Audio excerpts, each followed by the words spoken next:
Hey everybody, it's Ep.11. Welcome back to Let's Play Creaks. Today is November 29th. These new enemies have just been introduced. They are cool. They look kind of like trees. Now I could guess pretty easily. Oh, have we seen what they are yet? I think we're gonna see in this puzzle. But I can't stop laughing. Why did I take forever on this puzzle? Also, again, I'm gonna keep saying this over and over in this LP, but the music is gorgeous. Just absolutely gorgeous. We want him to be there. Ah, the cello. So good. We want him to get on that. Oh, the piano is so good. Sorry, I have no idea what I'm saying. Oh yeah, that's exactly what we want, right? That's how we would get him on that elevator down there. But once he's on that elevator, how would we... Yeah. There he is. Now, how would we get him on that elevator? How would we do it? I don't know. That is the question. Oh, I think we need to... Yeah. Gosh, the puzzles in this game are so simple that I always feel a little bit dumb when I don't get them right away. But I know there's literally no reason to feel that way. Oh, well, we don't want him. Ah, darn it.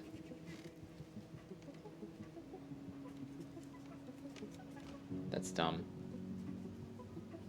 We messed up. Oh, well, whatever. I mean, we're still going, technically. Technically speaking.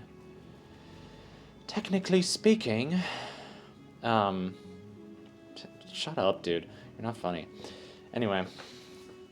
Ah, the cello! The cello is so beautiful. So I just recorded an episode of Suits. And, it's definitely different to go from Suits to this game with its beautiful music. It's not like this is a profound game compared to Suits. I mean, this game is like furniture running around and coming to life. I mean, it's a pretty quirky game too, but like with the music, it just feels so much more majestic. I mean, Suits, the soundtrack is all like, bah, bah, bah, ba, da, ba, da, ba, da, bah, bah. You know. Anyway, I hope there's somebody out there who's watching both Suits and this, so they will appreciate. Yeah, that's the solution to the puzzle. I got it. So how was everybody's Thanksgiving? I got to go to Ohio. I've been to Ohio a lot this year. He's a coat rack. Yeah. Okay, the reason why that's so funny to me is because there's this stupid joke on Homestar where, like, Strong Bad tries to create, like, the new female character. And so he leaves, like, this prank voicemail on Marzipan's answering machine that's like, I'm Sharp Dean. I'm the new female character in town. And I should probably just let this cutscene play.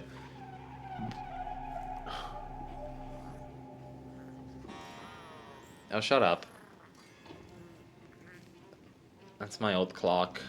I don't know why it still chimes.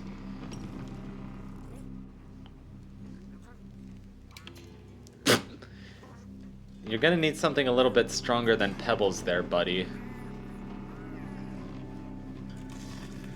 The Ghostbusters are ill-equipped. They only brought ghost-busting weapons when they should have brought a shotgun. But I have a gun, so I killed them instead. Oh no, it's murder. It's just a tortoise shell doing the Ritz with a top hat. So yeah, there's this really stupid. It's like Marzipan's answering machine, where like Strong Bad is like, "I'm Sharp Dean. I'm the new female character in town. You look like a broomstick. Well, I look like a coat rack." And so the recurring joke is like, "Cause my name's Sharp Dean," and then when you actually see Strong Bad like pretending to be Sharp Dean in like another episode, he's just like got a coat rack taped to his back, and it's really stupid, but great. It is stupid but great.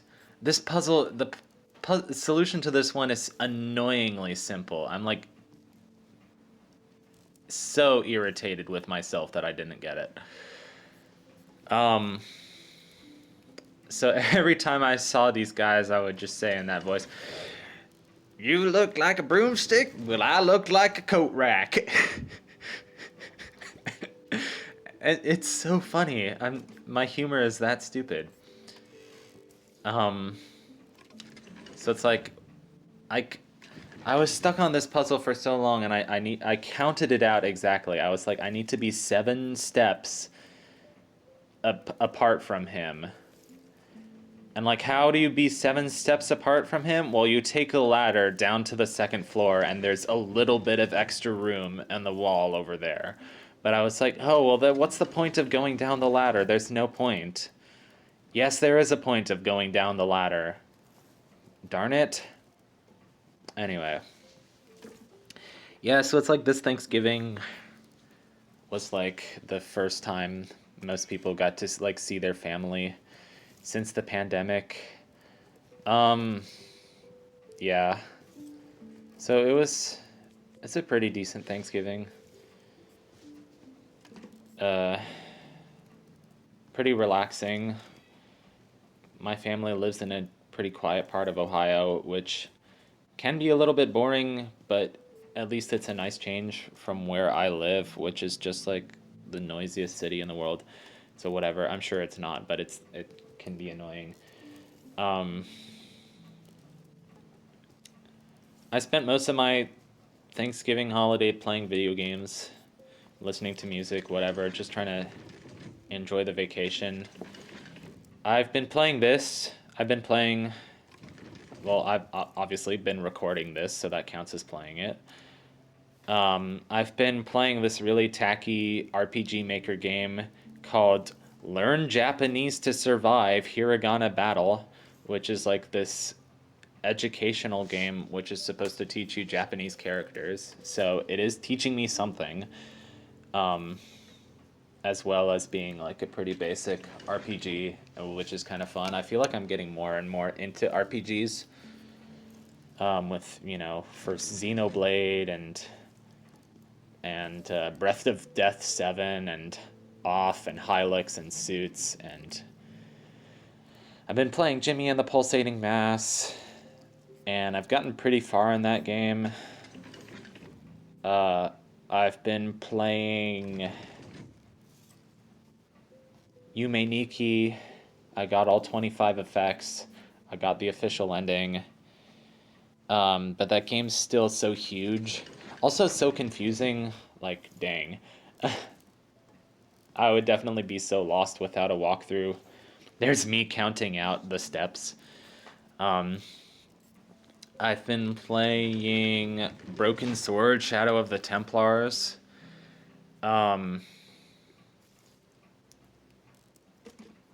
It's some like director's cut, so it's like produced by Big Fish Games.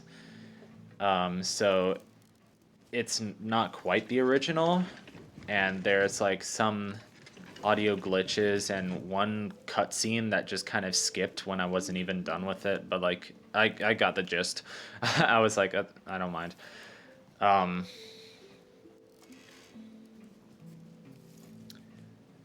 Yeah, that's a cool game.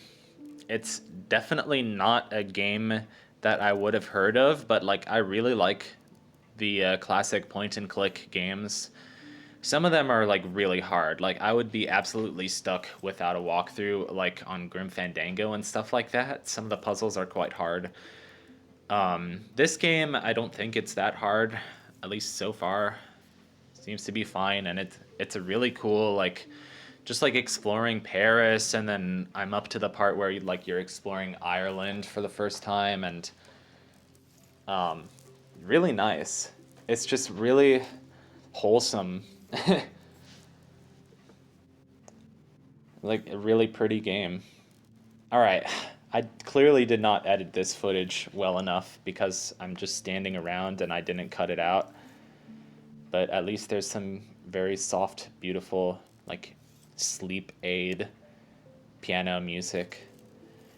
Um, I should go ahead and say that this official version of the soundtrack, like uploaded to YouTube and stuff, doesn't have every single track in the game. It's like the entire soundtrack reduced down to like 16 parts, which I'm pretty sure that Hidden Orchestra did a unique song for every single puzzle in this game.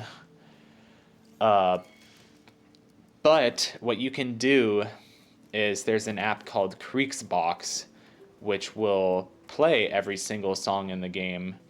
And because every single song in this game is kind of like randomly generated, and that's such a complex thing that I can't even begin to describe it, but it's really cool if you understand kind of like the math and the programming wizardry that goes into making this soundtrack. And it's just so that like you can take your time on this game and these puzzles without like losing interest in the music. So the music is absolutely unique every single time you play this game.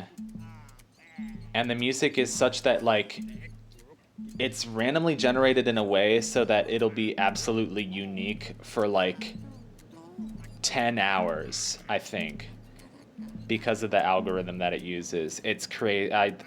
You need to watch the video on it. So basically here you just press the arrow keys to copy the tribal dance or whatever, this shaman dude, or I don't know if he's a shaman dude. Now you need to do it slightly quicker. It's like, this is like a parody of like Dr. Livingstone or you know, some stereotypical like English anthropologist who goes to visit an African culture. It reminds me of, I had to read Heart of Darkness in 12th, 11th or 12th grade? No, it was 12th. And then I read an essay by Chinua Achebe explaining how absolutely racist and dated Heart of Darkness was. And I was like, okay, cool. You know, at least I read it though, so. I mean, you should always read it. It's like, oh my god, Harry Potter is transphobic. Harry Potter itself is not transphobic. Like, the issue is like, oh, J.K. Rowling is transphobic. It's like, well, yeah, but like, read the books yourself, you know, form your own opinion. This puzzle, I love just how simple it is.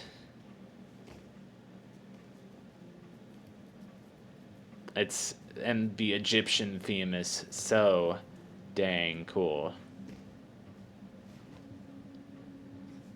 And the music is really simple. It's just like this really sexy, seductive saxophone with this like modular synth arpeggio. And the, what is happening in my, I told you, like I live in a city, like sometimes there'll just be like random booms outside and I have to just accept it.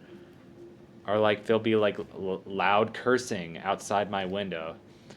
Or I'll like wake up at like 7, because like sometimes I do try to be an early riser. I'm not that good at it though. I usually like sleeping in until like at least 8. And I like how I call that sleeping in. Hey, I mean like, you should get up when the sun does, right?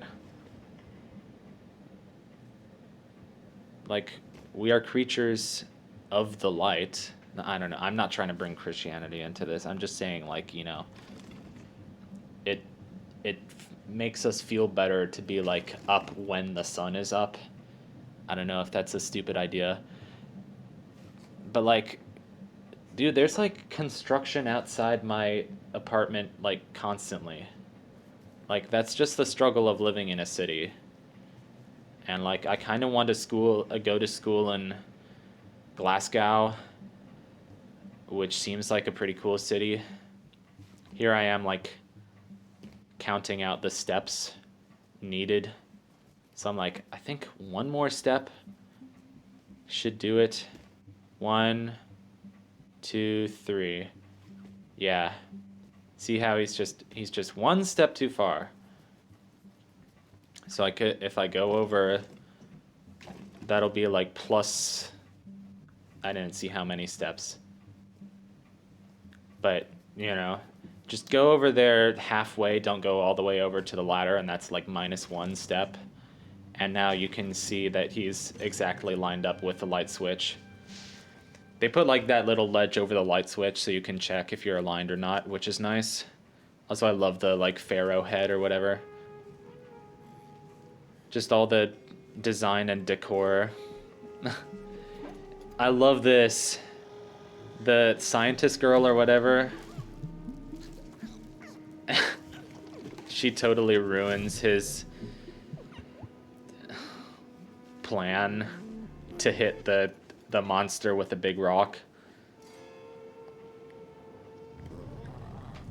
So he's like, come here, come here. I got this big rock that I'm gonna smash you in the face with. Oh, whoops. It's not there anymore. Better get out of here. The cats just are... Excuse me. I just spoiled what the monster was by accident.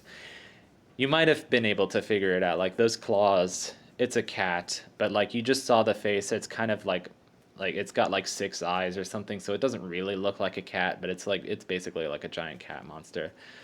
I got here. I'm like, oh, I remember this. This is one of my favorite songs in the game. It uses an instrument called a hang drum. And it's so lovely. It's such a lovely sound. One of my friends was just like talking about like how hang drum is like corny and overused or whatever, and like I was just like, well, please just like listen to this song. Like I get what you're saying. Like hang drum is like, if you're a real steel pan player, like of course you're gonna hate the hang drum because it's like, oh, the hang drum is like a cheap imitation of the steel drum, like whatever. But like, please just give it a chance. Like, listen to this song. There are some really good examples of like hang drum being used well in music. Like, I think it's a beautiful sounding instrument. And here I am giving my commentary about music, which absolutely nobody asked for. So, you just heard that little piano chime. And what we can do here is we can split it up a little bit so that it's 3 and 3. And then we can get down in between them. And we can get back to where we once belonged. We can use this ladder. I love that sound that they make. I love all the glowing eyes in this room. They really went all out with this Egyptian theme, and it's one of the coolest themes in the game. I mean, I like the old castle theme, and I like the sort of like mechanical theme. But like this theme, like it feels like they put some of the best levels into the Egyptian theme specifically. I don't know. I did not make any progress that time, so let's try one more time. I think you have to go up the ladder and then go all the way over here. Yeah. I love the little piano chime. It's like, yeah, you got it. Ba-da-da. Hop off the wall. Ooh, there's like buried gold in this room. It's cool. Oh, the zither strumming. I just wanted to stop and listen to this.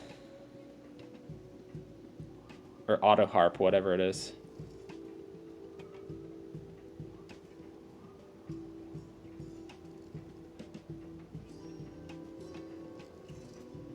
So good. I'm a sucker for like dulcimers, auto harps, zithers.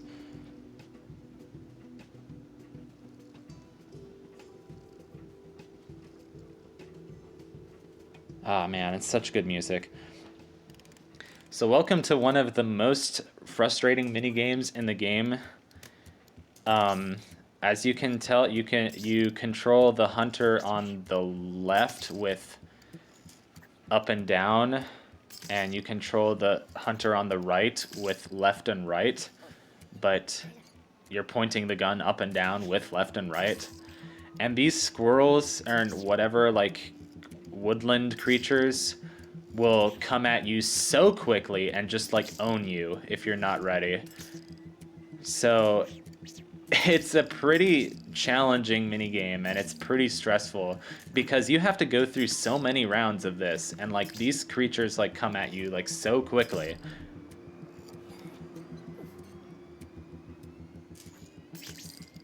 Because it's so stressful. Like they move really quickly at first, and then they take like 2 seconds at a time to inch closer and closer. But like from the get-go, they're like, we're coming to get you. Oh no, that was close. Oh geez, yeah, that's so close. Oh man, yeah. I'm glad I got that on my first try, because my first playthrough of that game, I was like, no sir, no sir. I had to come back and get it. Anyway, I hope you enjoyed this episode of Let's Play Creaks by Amanita Design, and have a good day, and I'll see you in the next episode.